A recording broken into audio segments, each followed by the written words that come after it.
시편 125편 말씀입니다. 시편 125편은 아마도 바벨론 포로에서 돌아온 이스라엘 백성들, 그러한 상황, 그 백성들을 위해서 시인이 노래하는 그러한 것 같습니다.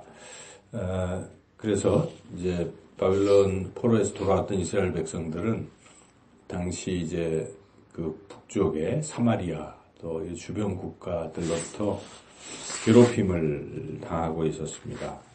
그래서 그러한 자들을 아마도 여기 악인이라고 칭하고 있는 것 같습니다. 그리고 이스라엘은 이제 의인으로, 그래서 하나님께서 그 이스라엘 의인을 어떻게 대하시는가 하는 이제 그런 거죠. 그래서 여기 이스라엘 의인은 그 특징이 1절에 하나님을 의지한다는 것입니다. 1절 읽어보겠습니다. 여호와를 의지하는 자는 시온산이 흔들리지 아니하고 영원히 있음 같도다. 예, 여호와를 의지하는 자, 의지한다는 뜻은 맡긴다는 뜻입니다. 그래서 하나님께 내 인생의 모든 것을 다 맡기는 사람, 그런 사람들, 지금 외적이 침입해서 또 여러 가지 어렵고 힘들고 괴로운 일이 있을지라도 하나님께 모든 것을 맡기고 나아가는 사람, 그런 사람을 하나님께서는 흔들리지 않도록 붙들어 주신다는 것이죠. 요동치 않게 하신다는 것인데, 마치 산이 흔들리지 않는 것처럼 그렇게 흔들리지 않게 해주신다. 산은 바람이 불어도 그대로 있잖아요. 아무리 뭐 해도 그대로 그 자리에 있습니다. 그런데 특별히 시온산이라고 한다면, 시온산은 하나님이 임재하시는 그런 산이기 때문에 영원하신 하나님께서 임재하시는 그 산, 그런 것처럼 영원히 결코 흔들리지 않을 것이다 하는 이제 그러한 말씀이죠. 그래서 우리가 하나님께 맡기면 요동치 않고 굳건하게 그렇게 우리가 살아갈 수 있습니다. 사실 가장 문제가, 인생에 있어서의 문제는 불안감이고 자꾸 흔들리는 거죠. 이런 소리 듣고 저런 소리 듣고 이런 상황 저런 상황이 자꾸 나에게 닥치면 자꾸 마음이 흔들리고 뭐 그렇게 자꾸 되잖아요. 근데 그런 모든 상황 속에서도 하나님께 내 인생의 모든 것을 맡기고 나아가는 사람들은 하나님이 함께 하시고 또 지켜주시기 때문에 결코 흔들리지 않다. 그런 말씀이죠. 2절은 어찌 보면 1절의 이유입니다. 흔들리지 않는 그 이유는 2절을 읽어보시죠.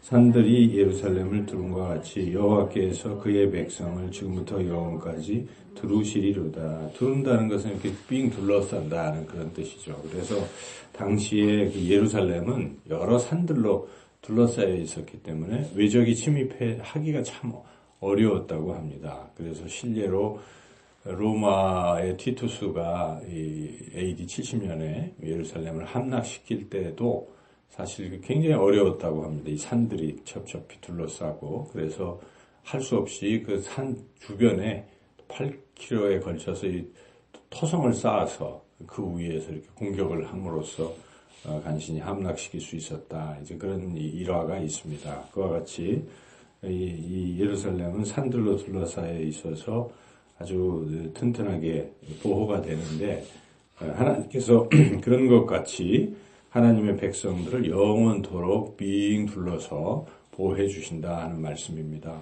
성경에 보면 엘리사가 이제 자꾸 그 왕에게 얘기를 해가지고 이 아람 군대가 들어오면 어떻게 할 수가 없는 이런 상황이었습니다. 그래서 아람 왕이 군대를 보내서 엘리사부터 죽여라 하고 군대를 막 엄청 군대를 보냈는데, 그때 사환이 그 오는 군대를 보고 매우 두려워했습니다. 그때 하나님께서 그 엘리사의 사환에게 환상을 보여주시는데, 하나님이 불병거 불말로 아주 빽빽하게 엘리사를 둘러서 보호하고 있다. 이제 그런 말씀이 나옵니다. 이렇게 그와 같이 하나님은 천군 천사로 우리 주변을 빽빽하게 이렇게 둘러싸서 두르시고 보호하시기 때문에 우리는 요동치 않을 수 있다. 흔들리지 않을 수 있다. 그런 말씀이죠. 그래서 항상 눈에 보이지 않지만 어디를 가든지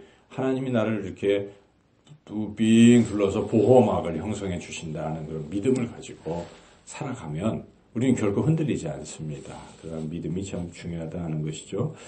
이제 또한 이제 악인들이 등장하는데 3절이 좀 해석하기가 쉽지 않은데요. 3절을 읽어보시죠. 악인의 규가 의인들의 땅에서는 그 권세를 누리지 못하리니 이는 의인들로 하여금 죄악에 손을 대지 아니하게 함이로다.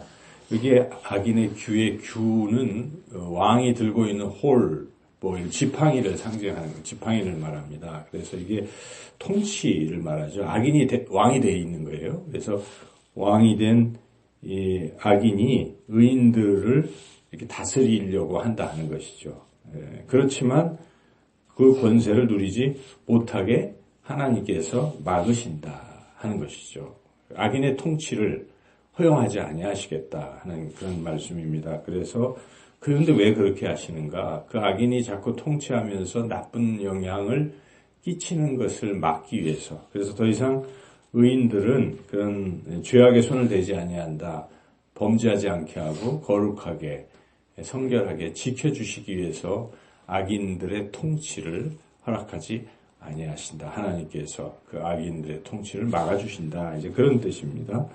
그리고 이제 4절, 5절은 선한 자들과 악인들의 각각의 그 어떤 운명에 대해서 이야기한다고 볼 수가 있는데, 하나님을 의지하는 의인들은 하나님께서 축복하신다는 거예요. 축복해달라고 시인은 또 이렇게 간구하고 있죠. 4절 읽어보겠습니다. 여호와여 선한 자들과 마음이 정직한 자들에게 선대하소서. 축복하소서. 의인들 즉 선한 자, 마음이 정직한 자, 1절에 여호와를 의지하는 자, 이런 또 5절 끝부분에 이스라엘 등등 이렇게 그런 의인들은 하나님께서 복에 복을 더하신다. 더하게 해달라라고 시인이 그렇게 축원하고 있고요. 5절은 악인의 운명이 5절 상반절에 나오고 있는데 그 상반절만 읽어보겠습니다. 자기의 굽은 길로 치우치는 자들은 여호와께서 죄를 범하는 자들과 함께 다니게 하시리로다. 여기에 자기의 굽은 길로 치우치는 자, 치우친다는 원뜻은 계속 고집을 부린다 이런 뜻입니다. 치우친다고 되어 있는데 계속 그 고집을 부리는 거예요. 굽은 길로 지금 걸어가고 있으면서도 잘못된 일을 하고 있으면서도 고집불통, 그것을 꺾지 않고 계속 그 길로 가는 이러한 자들의 운명이 어떻겠느냐. 그런 자는 죄를 범하는 자들과 함께 다닌다. 함께 같은 운명이다. 그러니까 죄인들의 운명과 같다는 것입니다. 죄인들의 운명은 결국 멸망입니다. 그러니까 이 말씀은 계속 자기 길을 지금 나쁜 짓을 하고 있으면서도 나쁜 짓을 했으면서도 반성하기는커녕 계속 그 고집을 부리고 하고 살아가는 자들 결국 멸망하고 만다.